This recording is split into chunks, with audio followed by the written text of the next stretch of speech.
So moving on from the D grace note, the next one in the series is E. And as you probably guessed by now, it is just a case of lifting the ring finger on your top hand up and down, okay?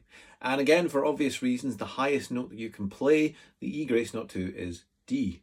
The good thing about this one is that you don't need to worry about the crossover between D and E because you're not going to play E as an actual note, you're just going to play it as a grace note. So the highest you're going to get to is D.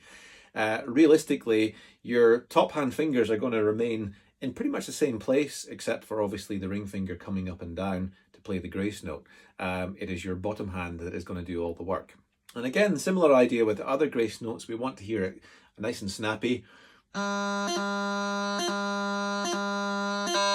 Okay, and as we're practicing moving between notes with the E grace note, we want to hear the grace note separating the notes. We don't want to go back to the original note again. So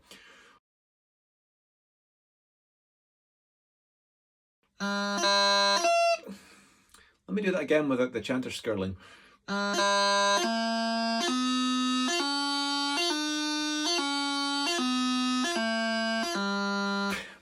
Okay, and like I said before in the video about the D grace note, the E grace note will be the third in the series of the three primary grace notes. So again, if it's not practical to have played a high G grace note or a D grace note, then the tune or the bar or the phrase will start with an E grace note instead. And on that note, I've added an extra exercise with this one because this kind of will sum up now our three primary grace notes. So it's a really good exercise to do to kind of just remind yourself of the order of these grace notes. Also because in an embellishment we're going to learn further down the line called a turlua, the grace notes are played exclusively in the order of G, D, and E. So one of the exercises that I've given you for this particular video is just circling around those three grace notes. So it's nice and easy. You're just basically going to play each of the three grace notes around a note from low G, then low A, then B, then C. Obviously we can't play D because it involves a D grace note. So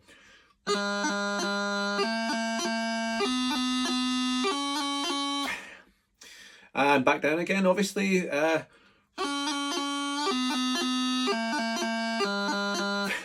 Now, one thing I want to talk about here is going to be the rhythm of this, and I want you to pay close attention in the music. So up until now, we've had relatively straightforward rhythms. I've only been really dealing with one beat notes. So every time you hear a pulse, like a click on the metronome, or you're tapping your foot, a one beat note is going to happen every time we hear the click or the tap, right?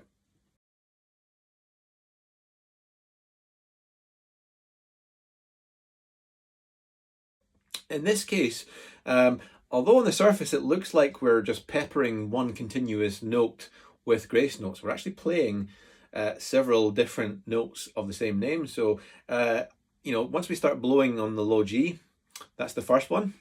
Then we play a G grace note onto it, that gives us the second low G. Then we play the D grace note, that gives us a third.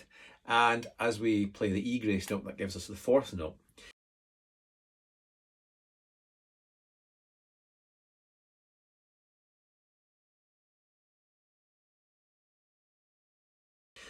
So looking at that in the music there, what I want you to do is, I want you to count up all of the notes that happen in the bar. I want you to look at the time signature, remembering that the top number tells us the number of beats that happen per bar. And I want you to try and figure out from context what the relative length of each of the notes that we're playing is in relation to one beat. So if there are 4 of those notes happening per beat, that makes them a quarter of a beat long, and we call those quavers. All right. Have a look at it though and see if you can figure it out. This is a really good exercise for starting to put your music theory into practice and reading rhythm. I've put together some simple combinations of notes here. They're all low Gs to make it nice and easy. These can obviously apply to different notes or different pitches, but these are the different ways in which they're written. So for the sake of simplicity, we're sticking with a 4/4 time signature here. So top number tells us that every time we pass a bar, which is divided by these vertical lines, we are going to have 4 beats. The bottom number tells us that we are measuring the beats, in this case, by a 1-beat note, which is what this one looks like. Now, the reason why this bottom number is 4 and not 1 is because in music everything is descended from this note here, which is a 4-beat note. It's called a breve. So as there are 4 of these per one of these, this gets denoted in the time signature as 4 or a quarter note. It's very confusing, especially when you start to deal with quarter beats and things like that. But the simplest way to think of it is simply the top number is going to be 4. That tells you how many beats there are per bar. And whenever you see a 4 in the bottom, just think of the beat as being marked by one of these. Okay, don't think too deeply into it.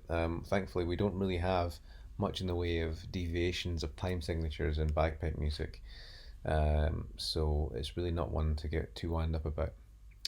Anyway, so just to kind of go through this then, so obviously we talked about this note, the 4-beat note, the whole note, or the breve as it's called.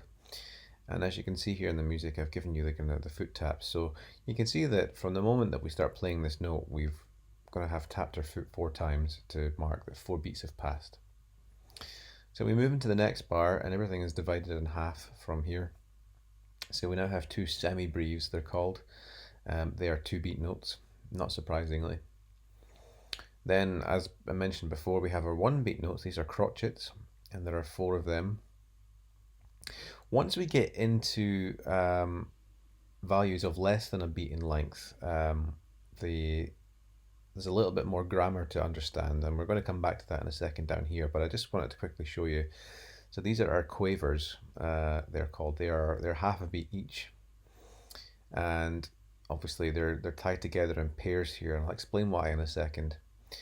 And then we get to our semi-quavers, and they look much the same as the quavers before, but as you can see, they've got 2 solid black lines. They're also tied together in 4s.